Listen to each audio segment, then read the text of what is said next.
Welcome back to the channel, guys. It's Mazz back again today with another video for you guys. And today is something new to the channel, but not new to me, which is going to be paint. So this is my next strive to be better type deal. I want to get a little bit more detailed in the paint side of things. I'm good at laying single color, two-tone color stuff down, but I want to get into some more graphics and challenge myself as always.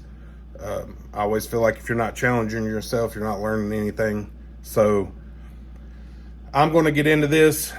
I've tried this paint before, probably, maybe 8-10 years ago, when I really didn't have a clue what I was doing. So, and also there was some confusing data out on the interwebs and even on the bottles of these paint that would have thrown you off back then. So basically this is the line of, or part of the line of Createx Colors Wicked Colors. So they have 3 or 4 different families of paints, whether it's their Airbrush colors, Wicked Colors, Auto Air. They have their Candy O2 line. They have Auto Airborne line. So they got like 5 or 6. So this is the Wicked Colors line, and this is part of it. This is my first batch of it that I've ordered. I ordered all of this from Spray Gunner online, and they got it to me quick. It is not sponsored, obviously. I paid for this stuff, but I just wanted to go through a couple things. This isn't going to be very in-depth of mixing and all that. I'm going to give you a general idea of it and the stuff you'll need. So going into it, just for getting your paints mixed, you'll need some sort of measuring cups. These are 1 ounce measuring cups. They're Lily Mickey, not old Lily Mickey. They're 1 ounce clear measuring cups, like, you know, look like medicine cups. So also some craft sticks, or, you know, popsicle sticks. These are 4.5 inches long. There's 200 in here. I paid like $3 for these, and I think $5 for the mixing cups. So they're 4.5 inches. You can break them in half. You don't, you know, so you really can use 400 of them. There's 500 of these, and I think it was like $5. Actually, I think there's a lot. No, it's 500. So 500 of those for like $5 or $6. Each bottle of paint was in the realm of $4 to $6. Can't remember exactly how much the 411 reducer was. I want to say the big bottle, this is a 32 ounce bottle. I want to say it was like $22, and I want to say the 40/30 Balance and Clear, this is a 16 ounce bottle. I want to say it was in the $20-some range. So that's just a rundown of what's in each paint, what kind of roundabout pricing you'll look on everything. I shoot all this stuff through airbrushes. I have 2 different style of airbrushes. So this is a Posh or Pache, you know, depending on where you're from, tomato. This is a Posh H single action airbrush, bottom fed. You can either put a bottle on it, or it has a little gravity cup. I usually use this airbrush in particular with a bottle and with my colors that I'm gonna spray a lot of, because this has a big tip on it that will open up real wide. You can adjust it and it'll spray a big pattern. So like back in the body after you're done painting everything, that's usually what I use this for. So, or if you're doing just a single color paint job, like, you know, it's only a opaque color and you don't need to put a backer or anything, you can spray it straight up with this. It'll come out perfect every time. Very simple. It's like using a, you know, your normal aerosol can. You push the button, it shoots. The only thing is the hole in the end's always open, so you always kind of want to keep you a paper towel and kind of clean the end of the airbrush. If it's been sitting down a little bit, it'll kind of drain paint, but just make sure when you go back to it, it's got a clean tip, and when you hit it, it won't spray a bunch of splatter all over the place. So second style of airbrush that I use is an Iwata, and this is the Eclipse HPCS. So a very nice gravity feed, dual action airbrush. So up and down for air, back for paint. It is gravity fed, so you feel the from the top, it feeds down. This one does not have that same problem where I'm telling you have to keep wiping the tip clean. This one, the needle shuts it off every time you let forward when you're done painting. So when you come back, you kind of just make sure there's no clog or anything, and you go back to painting. So those are two style of airbrushes I'm going to use with this paint. This is my second time with this paint. The first time I used this paint was probably 8 or 10 years ago. Was not a good experience. It was partially to my ignorance to what needed to be done, and partially due to the manufacturer being in the middle of having issues with one of their major reducers that was actually going to be their new flagship reducer that they were recommending for everything, which is the 4012, not to be mistaken with the 4011 that I have here. So 4012 had a bunch of issues with the paint clumping and congealing the paint and stuff as it sat in the, in the paint gun. And I got frustrated with it the first time I shot with it, and I never started again. So needed to paint some more bodies, and I wanted to give it another shot. I've mentioned him before, Caldwell Raceworks from Instagram, Facebook. He's done some bodies. We've been on the phone a bunch. I used to use Spastic's airbrush paint pretty much for all my bodies. It's a lacquer based. It's pain to clean up. You got to make sure the airbrush is 100% clean. If not, you're ruining a couple $100 airbrush. This one not so bad. It's you can usually get these airbrushes for about, I want to say, don't quote me, I haven't looked in a while, but I want to say 50, 60 bucks for a Posh. You're going to be a couple $100 on the Iwata. So we had some conversations.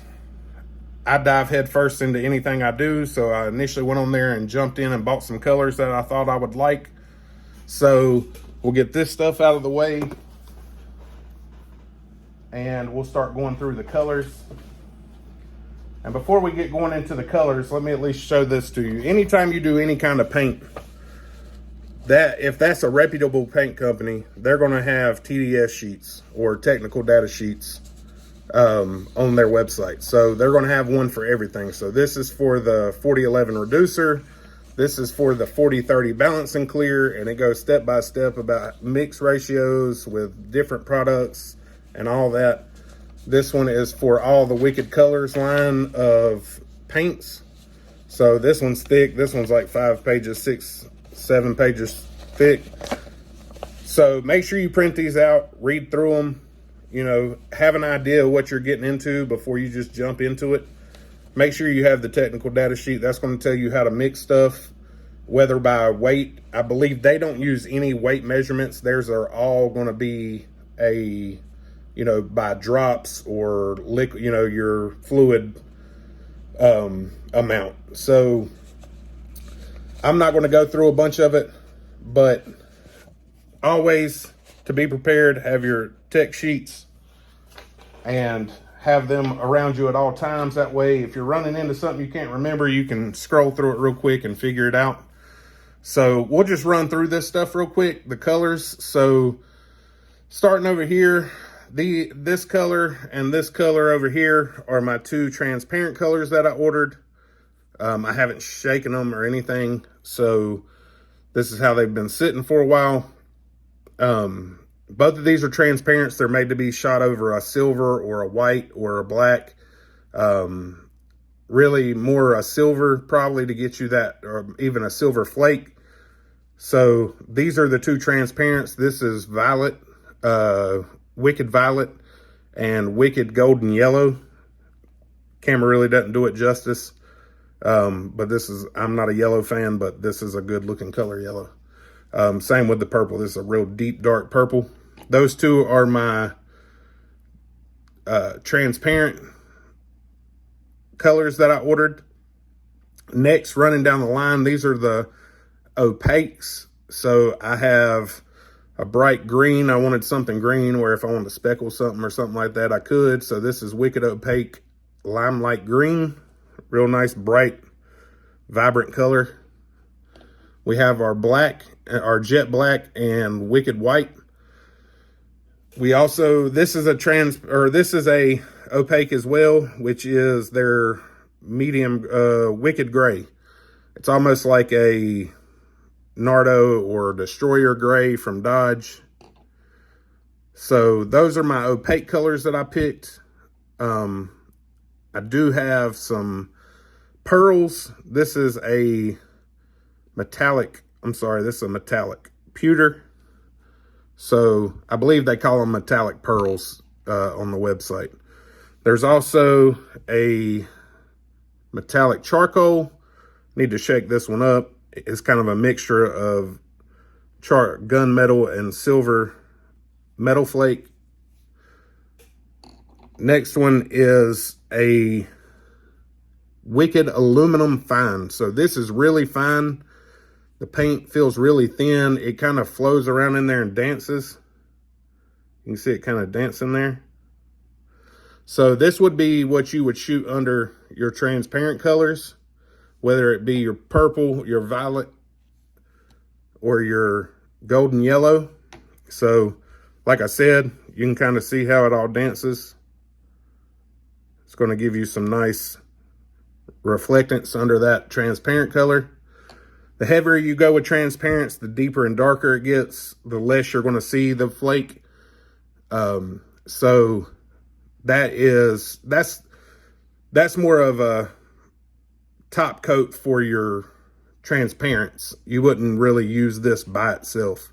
So you could and then put black behind it to back it if you wanted to, but I got this mainly for my candy colors, or they call them transparent colors. This is a pearl color. This is their pearl white. It's a pretty color. I like it. And also in a pearl, I got the Pearl Electric Purple. Has a lot of flake and pearl to it. I think that'll be a good color. It's a nice bright purple. This is more of a dark purple. Then we got some fluorescent, so we went straight in for fluorescent red. Doesn't really pick it up. These will all get shot with opaque white behind them. Any of your fluorescent colors need to be backed with white for them to actually pop. If not, they're just going to look dull. They're going to be see-through. They're going to be dull. The next one is obviously, fluorescent yellow, tennis ball yellow, whatever you want to call it. It's bright as all get out. Camera does pretty good justice, but it's bright. It makes your eyes refocus. Next, we have fluorescent pink. Really bright pink color. I like it. I like a lot of gradients. That's what I want to try to do on some stuff. So these colors kind of go together. This is obviously a fluorescent orange. It's very bright. Pops.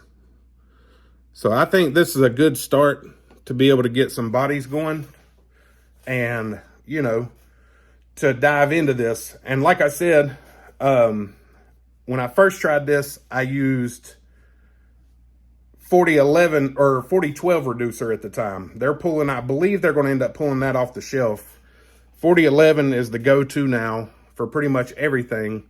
That's what you're going to reduce with. And then your balancing clear, think of it more as it pretty much on anything plastic, lexan, or anything like that, it's going to make it adhere a little better. It's going to do better on hard surfaces. It's also going to reduce the dry up on the airbrush tip. So when you're spraying, it's going to, instead of the tip drying up, because it's water-based paints, these are all water-based. It's kind of like a flow improver. It makes sure it doesn't dry up on the tip of the airbrush, which you got to, then stop and try to, get the tip cleaned off and then go back to spraying, which is frustrating. So that 40-30 bounce and clear is, like I said, for adhesion to a hard surface as well as a flow improver type deal for tip dry when it comes to water-based paints through an airbrush. Now, on your technical data sheets, when they tell you this, most of the time they're going to be referring to a 0.5 needle and nozzle on an airbrush. This happens to be a 0.3. So for a 0.3, you may have to reduce the paint down just a little bit more. Some may not even like going through this if it's got a lot of heavy metallic or big metallic flake. That's where this gun this gun actually came with 3 different nozzle sizes too. So this one's like the biggest one you can put on it, and you can always step down from this, but I may even shoot the metallics and stuff through this because it's got that bigger opening. It's going to let the metallic flow, or any of the thicker colors. Like, for instance, this color right here, it feels to be the thinnest color I have, to where this feels like the thickest color I have. Does not hardly want to move in the bottle. So you're always going to be, there's going to be a learning curve for knowing which airbrush to use. You can get away with just one airbrush.